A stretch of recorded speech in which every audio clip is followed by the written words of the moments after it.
AI 정말 대단하죠?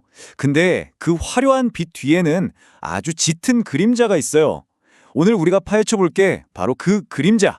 그러니까 AI가 몰래 쓰고 있는 어마어마한 비용에 대한 이야기입니다.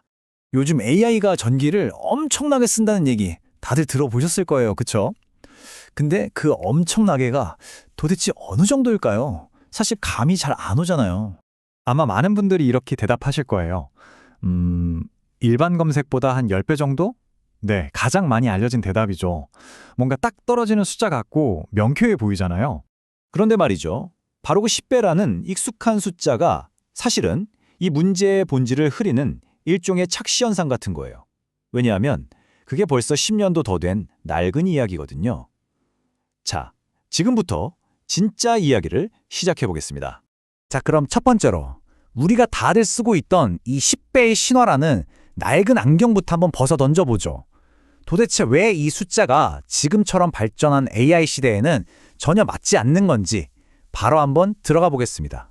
팩트체크를 해보면 결과가 정말 충격적이에요. 10배예요? 이젠 거의 의미 없는 숫자라고 보시면 됩니다. 일부 전문가들은 무려 100배까지도 이야기하고 있어요. 10배랑 100배는 완전히 다른 얘기잖아요. 우리가 생각했던 것과는 정말 차원이 다른 문제라는 거죠. 아니 그럼 그 엄청난 전기는 대체 어디서 다 쓰는 걸까요? 정답은 우리가 누르는 검색창 그 너머에 있습니다.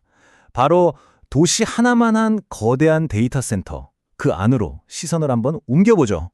네, AI의 심장은 바로 이곳 이 거대한 데이터 센터에서 뛰고 있습니다. 1년 365일 24시간 내내 정말 단 1초도 쉬지 않고 돌아가요.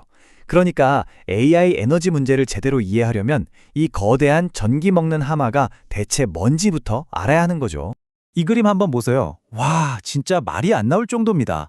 왼쪽에 있는 게 국내 최대 데이터 센터 딱 한 곳이 한 달 동안 쓰는 전기량이거든요. 이게 오른쪽에 있는 인구 100만 명이 넘는 대도시의 모든 가정이 한 달 동안 쓰는 전기량이랑 똑같다는 거예요. 건물 하나가 도시 전체를 먹여 살릴 전기를 혼자 다 쓰고 있는 셈이죠. 이게 지금 현실입니다. 이걸 정확한 수치로 보면요. 한 달에 무려 116기가와트시입니다.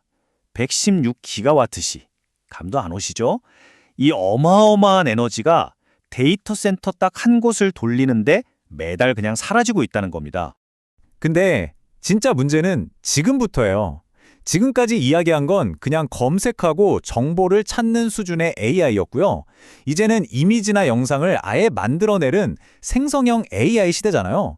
이게 등장하면서 우리나라 전력망 전체가 말 그대로 벼랑 끝으로 몰리고 있습니다. 이게 얼마나 전기를 많이 먹냐면요. 이 비교를 보시면 느낌이 확 오실 겁니다. 요즘 유행하는 AI로 1분짜리 영상을 만들잖아요. 거기에 들어가는 전력이 우리가 노트북을 10시간 동안 켜놓는 거랑 똑같아요. 생각해보세요. 우리가 하루 종일 꼬박 일할 때 쓰는 에너지를 AI는 단 1분 만에 그냥 꿀꺽 삼켜버리는 거예요. 진짜 문제는 앞으로가 더 심각하다는 건데요. 앞으로 5년 안에 데이터 센터가 무려 700개 이상 더 지어질 예정이래요. 그럼 추가로 필요한 전력량이 50기가와트가 넘는다는 계산이 나와요. 여러분, 작년 여름에 엄청 더워서 전력 예비율 비상이었던 거 기억나시죠? 가뜩이나 아슬아슬한데 여기에 AI 데이터 센터 전력 수요까지 폭발적으로 늘어난다? 그럼 전국적인 대정전, 그러니까 블랙아웃이 이제 더 이상 영화 속 이야기가 아닐 수도 있다는 겁니다. 아니, 이렇게 문제가 눈에 뻔히 보이는데 왜 우리는 제대로 손을 못 쓰고 있는 걸까요? 그 뒤에는요, 잘 보이지 않는 아주 거대한 벽이 하나 있습니다. 그게 바로 이 그림이 보여주는 사일로 효과라는 건데요. 이게 뭐냐면 AI 전문가들은 기술 발전, 더 빠르게 이것만 보고 달리고 환경 전문가들은 기후위기, 큰일 났다 이것만 외치는 거예요. 서로 자기 방에 딱 갇혀서 소통이 전혀 안 되는 거죠. 이러니 문제가 눈앞에 있어도 함께 해결책을 찾을 수가 없는 겁니다. 참 답답한 노릇이죠. 법이나 제도도 똑같아요. 지금 나와 있는 AI 관련 법들을 보면요. 온통 성장, 육성, 지원 이런 말들 뿐이에요. 환경에 대한 고민은 찾아보기가 힘들죠. 한 전문가가 딱 잘라 말하더라고요. 이건 규제법이 아니라 그냥 지능법이다라고요. 정말 핵심을 꿰뚫는 말이죠. 환경에 대한 책임은 완전히 실종된 거나 마찬가지입니다. 그럼 우리는 그냥 이대로 손 놓고 있어야만 하는 걸까요? 아, 다행히 그렇지는 않습니다. 우리보다 먼저 이 고민을 시작하고 길을 찾은 곳이 있어요. 바로 유럽입니다. 유럽은 아주 중요한 원칙을 세웠는데 바로 쌍둥이 전환이라는 거예요. 이게 뭐냐면 디지털 혁신과 친환경 전환은 절대 따로 갈 수 없는 동전의 양면과 같다는 생각입니다. 유럽은 이 쌍둥이 전환이라는 목표를 위해서 세 가지의 아주 단단한 기둥을 세웠습니다. 첫 번째는 규제예요. 데이터 센터가 전기를 얼마나 쓰는지 직접 관리하는 위원회를 만들었고요. 두 번째는 의무입니다. 데이터 센터를 지을 때 재생에너지를 쓰고 버려지는 열을 재활용하는 걸 아예 법으로 못 박아버린 거죠. 그리고 마지막 세 번째는 투명성이에요. 얼마나 에너지를 쓰고 얼마나 탄소를 뿜어내는지 모두가 알 수 있도록 싹 다 공개하라는 겁니다. 이게 그냥 우리 잘해봅시다 하는 구호에 그치지 않았다는 증거가 바로 이 그래프입니다. 한번 보세요. 불과 15년 사이에 풍력 발전 비중이 2.3%에서 15%로 뛰었고요. 거의 없던 수준이던 태양광은 7.2%까지 치솟았어요. 엄청나죠? 해야 한다는 강력한 의지가 있으니까 이렇게 극적인 변화가 실제로 일어나는 겁니다.